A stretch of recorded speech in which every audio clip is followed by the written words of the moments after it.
আসসালামু আলাইকুম রহমতুল্লাহি বারকাতুহু।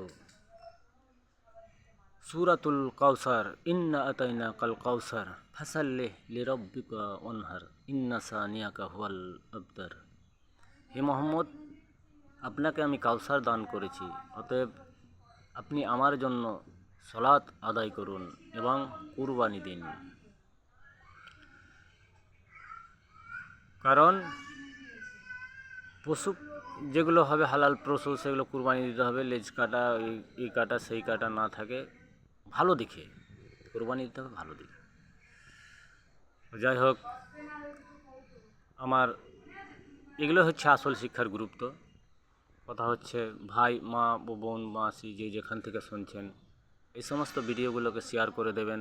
কারণ যেন আপনাদেরকে আমি এক একটা করে বলে দিতে পারি আর ছেড়ে দিতে পারি, যেন আপনাদের বাচ্চারা, বয়স্করা সবাই যেন এক একটা দেখে, যারা না জানে শুনেও তো পড়তে পারবে, যারা পড়তে জানে না তারা শুনেও মুখস্থ করতে পারবে, ঠোঁটস্থ করতে পারবে। এই সমস্ত জিনিসগুলো অনেক ছেড়েছি এবং ছাড়ব ইনশাআল্লাহ। তবে এই এটাকে অবশ্যই শেয়ার করবেন প্রত্যেকের কাছে, যদি ভালো লাগে। এই সমস্ত যারা কোরআনকে ভালোবাসেন, যারা হাদিসকে ভালোবাসেন, যেখানে যা দরকার, যেখানে যে সমস্ত দোয়াগুলো দরকার, সেইভাবেই আস্তে আস্তে শিখবেন। ইউটিউব চ্যানেলে যাবেন, দেখবেন বিস্তারিতভাবে পাবেন আমার যত রকমের দোয়া, এবং অনেক আস্তে আস্তে পাবেন ইনশাআল্লাহ। চেষ্টা করব যেখানে যেভাবে চলতে হবে, কিভাবে আমার জীবনটাকে কাটাতে হবে, সবটাই পেয়ে যাবেন। মানিরুল ইসলাম W8Z, এটাতে আপনারা যদি ভালো লাগে তাহলে শেয়ার করবেন, আর যদি ভালো না লাগে করতে হবে না। তবে বিষয় বলতে, প্রত্যেক দায়িত্বশীলকে দায়িত্ব পালন করতে হবে, যেমন বাড়ির মা বাবাকে দায়িত্ব পালন করতে হবে, এবং প্রতিবেশীর, গ্রামের যদি কোনো সর্দার থাকেন বা মোড়ল থাকেন, তাদেরকে নিজ নিজ দায়িত্ব পালন করতে হবে। কেন? আমার নবী মোহাম্মদ মুস্তাফা সাল্লাল্লাহু আলাইহি ওয়াসাল্লাম যেইভাবে দায়িত্ব পালন করেছে, ঠিক সেইভাবে করতে হবে। আপনি মনে করবেন যে আপনার নিজ নিজ গতিতে আমি দায়িত্ব পালন করব, জি না,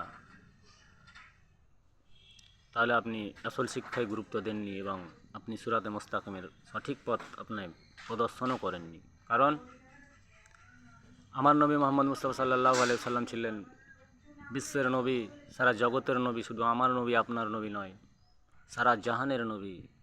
এবং আমার মাবুদ শুধু আমার মাবুদ, তোমার মাবুদ নয়, সবার মাবুদ, সবার মাবুদ, সবার সৃষ্টিকর্তা।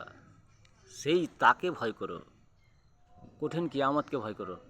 আপনি গরিবের হক আপনাকে দিয়ে দিতে হবে, আপনাকে জাকাত প্রদান করতে হবে। আপনার যদি জাকাত ফরজ হয়ে, ফরজ কাজ, কিন্তু আপনার সামর্থ্য থাকে বা অর্থ থাকে, আপনাকে জাকাত প্রদান করে দিতে হবে, ওসুল দিয়ে দিতে হবে আপনাকে। আপনার আপনার জমিন কখনোই ভাববেন না যে আমি এই পৃথিবীতে, এটা আপনার জমি কিছুক্ষণের জন্য হতে পারে, কিন্তু না। আপনার জমিতে যতগুলো চাষবাস করছেন, ফল ফল ফুলরি, যে সমস্ত জিনিসগুলো আপনি খাচ্ছেন, সেইগুলোর থেকে আপনাকে ওসুল দিতে হবে। আল্লাহ বলছে, আমি তোকে দিয়েছি, আমাকে দে। কিভাবে দেবেন? হ্যাঁ, এই জাকাতের মাধ্যমে আপনাকে দিতে হবে। যে আমার এত পয়সা আল্লাহ আমাকে দিয়েছে, আমি এই পয়সা থেকে 1000-2,500 করে দিয়ে যাই। তাহলে আপনি গরিবের হক আদায় করলেন। আপনি ওসুল সেইভাবে দিয়ে দিবেন যে এটা আল্লাহর জমিন, আল্লাহরই সব, আমাদের কিছুই থাকবে না। তাহলে আল্লাহ বলছেন আমাকে, আমি তোকে দিয়েছি, আমি তো তোর কাছ থেকে চাইছি, তুই আমাকে দে। তবে আপনারা এইটুকু মনে রাখবেন, সবসময় খেয়াল রাখবেন, সততা অবলম্বন করলে আপনি সিরাতে মুস্তাকিমের পথে চলতে পারবেন। এবং আল্লাহ তাআলা যেন আমাদেরকে সবাইকে সততার জীবন এবং সিরাতে মুস্তাকিমের জীবন গড়ে তোলার তৌফিক দান করেন। আল্লাহ তাআলা যেন আমাদেরকে আসল শিক্ষায় গুরুত্ব, যেন ভালোভাবে আল্লাহ তাআলা আমাদেরকে যেন সেই পথটা দেখিয়ে দিতে পারেন। আর বেশি বেশি দোয়া করবেন, এই দোয়াটা যত ইলম অর্জন মানে জ্ঞান অর্জন করা। আল্লাহুম্মা ইন্নী আসসালুকা মিন ইলমান নাফিআ আউযু বিকা মিন ইলমিন লা ইয়ানফা। প্রত্যেকটা বিষয়ের দোয়া আছে অনেক অনেক জায়গায়, সেগুলো হয়তো পরে বলবো বিস্তারিত। তবে সমস্ত দায়িত্বশীলকে আপনার আপন আপন যে যে ডিপার্টমেন্টে চাকরি করেন, মাস্টার আপনি আপনার দায়িত্ব পালন করতে হবে আপনাকে, আপনি ডাক্তার আপনি আপনার দায়িত্ব পালন করতে হবে। কিভাবে? সততার সাথে। যেন কোনো মানুষ আমি ডাক্তার, আমার কাছে এলে যেন কোনো মানুষ আমার বদনাম না করতে পারে। আমি মাস্টার, কোনো ছাত্রছাত্রী যেন আমার বদনাম না করতে পারে। এইভাবে শিক্ষা এভাবেই দিতে হবে। কোনো এর কাছে গেলেন, ইঞ্জিনিয়ারের কাছে গেলেন, সমস্ত লোককে বলছি আমি, যে যেখান থেকে শুনছেন সবাই এই ভিডিওটাকে অবশ্যই শেয়ার করে দেবেন, সবাই যেন সততা অবলম্বন করতে পারে ইনশাআল্লাহ।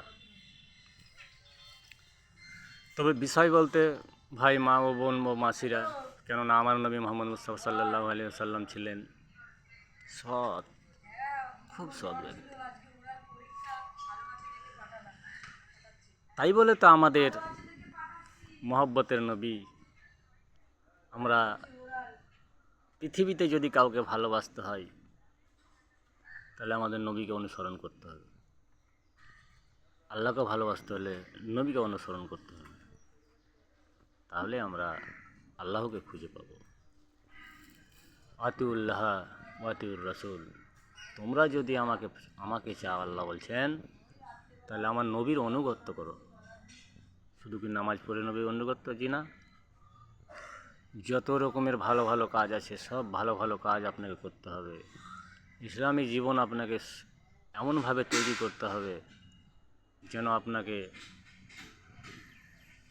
দেখেই বলে, বা আপনার ব্যবহার দেখেই বলে যে না, অমুকজন এরকম ভালো। একজন প্রধান মেম্বার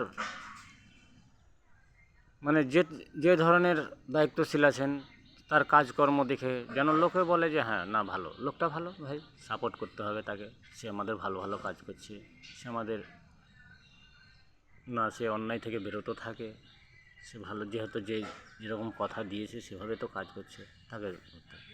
সে যে কোনো লোক হোক না কেন, কিন্তু যেন মনে থাকে আসল শিক্ষার গুরুত্ব, সালাত কায়েম করতে হবে, এই ভয় থাকে যেন,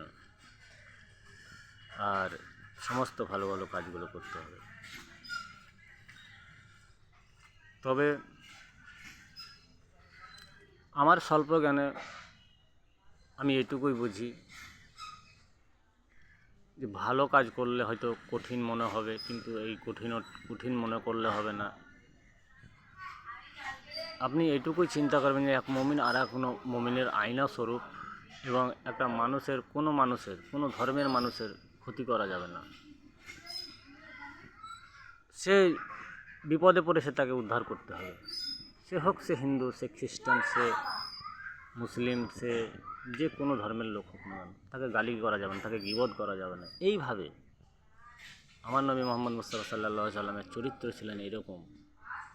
তাহলে চিন্তা ভাবনা করে দেখবেন, প্রত্যেক দায়িত্বশীলকে বলা যাচ্ছে আপনারা নিজ, আমি হয়তো একবার নয় দুবার নয় কতবার বললাম, চিন্তা ভাবনা করে হে আল্লাহ আমাদেরকে সঠিক পথে চলার তৌফিক দান করুন, আমিন। অর্থাৎ এ দোয়া আমার প্রভু তুমি আমার প্রার্থনা কবুল করো, সুম্মা আমিন। আবারও বলছে তুমি আমার এই প্রার্থনা কবুল করো। আসসালামু আলাইকুম ওয়া রাহমাতুল্লাহি ওয়া বারাকাতুহু। সুবহানাকা আল্লাহুম্মা ওয়া বিহামদিকা আশহাদু আল্লা ইলাহা ইল্লা আনতা আস্তাগফিরুকা ওয়া আতুবু ইলাইক।